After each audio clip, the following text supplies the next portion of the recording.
አርእስተ ዜና በሚያዝያ 29 2017 በክራይስት አርሚ ኢንተርናሽናል ቸርች በተደረገ መደበኛ ፕሮግራም የእግዚአብሔር ክብር የተገለጠበትና ብዙ ታምራት የታየበት እንደነበረ ተገለጸ።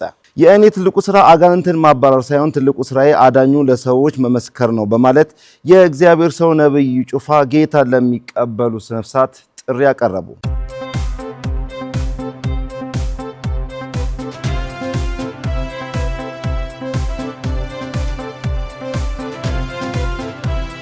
ሰላም ጤና ይስጥልን የተከበራችሁ ውድ ተመልካቾቻችን የጌታ ጸጋና ሰላም ይብዛላችሁ። ይህ በክራይስት አርሚ ቲቪ እየተዘጋጀ ወደ እናንተ የሚደርሰው የዜና ሰዓታችን ነው።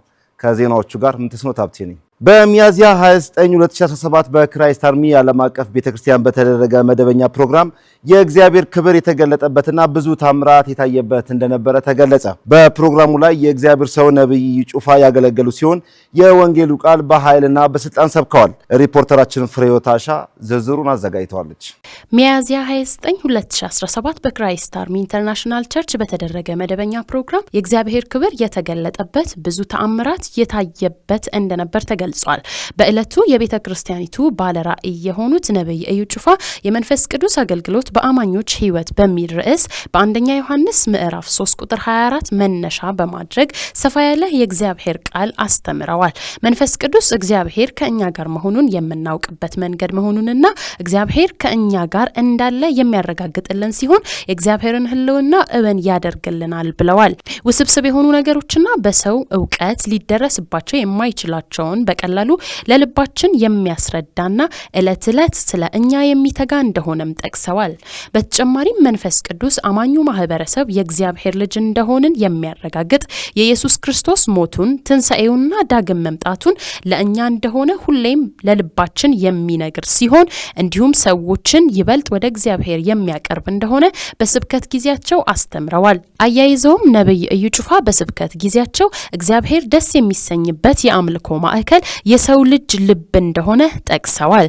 ቀደምት በነበረው የብሉይ ኪዳን ዘመን ሰዎች እግዚአብሔርን ለመገናኘት ወቅት ይጠብቁ እንደነበርና በተወሰነ አደባባይ ወይም እንደ ሳምራውያን በተራራ ላይ እንደሆነ በመናገር አሁን በአዲሱ ኪዳን ዘመን እግዚአብሔር በልጁ በኢየሱስ ክርስቶስ አማካኝነት በሰራው ስራ ወደ እግዚአብሔር መቅረብ እንደተቻለና የእግዚአብሔር መኖሪያ ልባችን እንዳደረገው በአጽንኦት ተናግረዋል።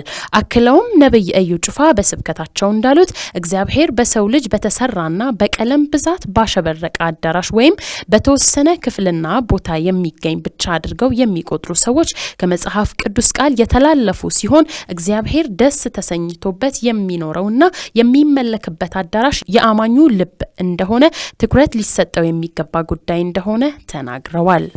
አማኙ ማህበረሰብም የእግዚአብሔር መኖሪያ እንዲሁም የአምልኮ ማዕከል የሆነው ልባችን በመንፈስ ቅዱስ ኃይል በመታገዝ በቅድስና ጠብቀን ማቆየት ይገባል ብለዋል።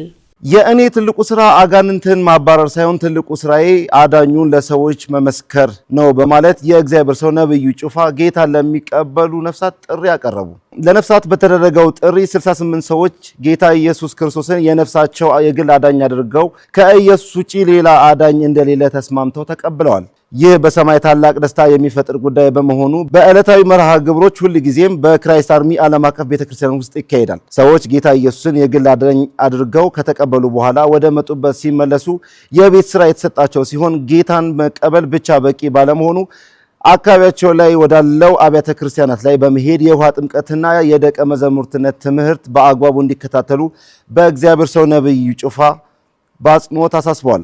ቤተክርስቲያኒቱ ከዚህ ቀደም ጌታ ኢየሱስን የግል አዳኛቸው አድርገው ከተቀበሉት ላይ አስፈላጊውን ትምህርት ከሰጠች በኋላ ብዙዎችን የክርስቶስን ደቀ መዝሙር ማድረጓ የሚታወቅ ሲሆን ዋና ተግባሯንም በመፈጸም ትገኛለች። የእግዚአብሔር ሰው ነብይ ጩፋ ሚያዝያ 29 2017 በነበረው በዕለቱ መደበኛ ፕሮግራም ለነፃ መውጣት የጸለዩ ሲሆን በርካታ ሰዎች ከአጋንንት እስራት ተፈውሰዋል። ከብዙ በጥቂቱ በዕለቱ ነፃ ከወጡት መካከል ካደረባት ከሞት መንፈስና ሁሉ ነገሯን አሳጣታለሁ ከሚል አጋንንት አሰራር አንዲት እናት ነፃ ወጥታለች። ኢየሩሳሌም በዳዳ እንደሚከተለው ታቀርበዋለች። የእግዚአብሔር ሰው ነብዩ ጩፋ ሚያዝያ 29 2017 በነበረው በዕለቱ መደበኛ ፕሮግራም ለነጻ መውጣት የጸለዩ ሲሆን በርካታ ሰዎችም ከአጋንንት እስራት ነጻ ወጥተዋል። ከብዙ በጥቂቱ በዕለቱ ነጻ ከወጡት መካከል ካደረባት ከሞት መንፈስና ሁሉ ነገሯን አሳጥቻታለሁ ከሚል አጋንንት እስራት አንዲት እህት ነጻ ወጥታለች። በውስጧም የነበረው አጋንንት በእግዚአብሔር ሰው በነብዩ ጩፋ ላይ አንተ ጥላታችን ነህ፣ አንተን ለማጥፋት በአራቱም አቅጣጫ እየሰራን ነው፣ ታያለ ባዶ እናስቀርሃለን በማለትም ዝቷል። ይሁን እንጂ በመጨረሻም በእግዚአብሔር በአምላካችን ታላቅ ኃይል አጋንንቱ ተዘርሯል። በተያያዘ ዜና በማይግሪንና በጨጓራ በሽታ አጋንንት ያጠቃት እህት እንዲሁም የ666 መንፈስና የእባብ መንፈስ ያደረበት ወንድም ሊገለው ከሚፈልግ ዘመኑን ከበላ ከአጋንንት ስራትም ነጻ ወጥቷል። በእህቱ አማካኝነት ወደ ክራይስት አርሚ ዓለም አቀፍ ቤተክርስቲያን የመጡ አባት የሆድ በሽታ ካስቀመጠባቸው ደም ከሚጠጣ አጋንንት እስራት ተፈተዋል። የተሰራባቸውም ድግምት እንደሆነ የእግዚአብሔር ሰው በመግለጥ በኃይል ጸልዩላቸዋል። አባታችንም ከመፈታታቸው በኋላ እንደተናገሩት ያልዞርኩበት ሐኪም ቤት የለም በማለትም አሳውቀዋል። እኛ አባት ከሌላ ሃይማኖት እንደመጡ በመናገር ጌታን እንደ ግል አዳኛቸው አድርገው ተቀብለዋል። የመሪነት ጥበብ በሚል ርዕስ በነብይ ዶክተር አትክልት ሽታይ የተዘጋጀው መጽሐፍ ግንቦት 9 2017 የፊታችን ቅዳሜ ተመርቆ ለንባብ እንደሚውል ተገለጸ። የምረቃ መርሃ ግብሩም በሐዋሳ ከተማ ገዛኝ ሪዞርት ከቀኑ 8 ሰዓት ጀምሮ የሚደረግ ሲሆን የክራይስት አርሚ ዓለም አቀፍ ቤተክርስቲያን ባለራዕይና ፕሬዝዳንት የሆኑት ነብዩ ጩፋ በምረቃ መርሃ ግብሩ ላይም እንደሚገኙ አስታውቀዋል። በዕለቱም ተመርቆ ለንባብ በሚውለው መጽሐፍ ቅዱሳን በቦታው በመገኘት እንዲያስመርቁ የእግዚአብሔር ሰው ነብዩ ጩፋ ጥሪያቸውን አቅርቧል። ለዕለቱ ወደ እናንተ ይዘን የቀረብነው የዜና ሰዓታችን ይህን ይመስል ነበር።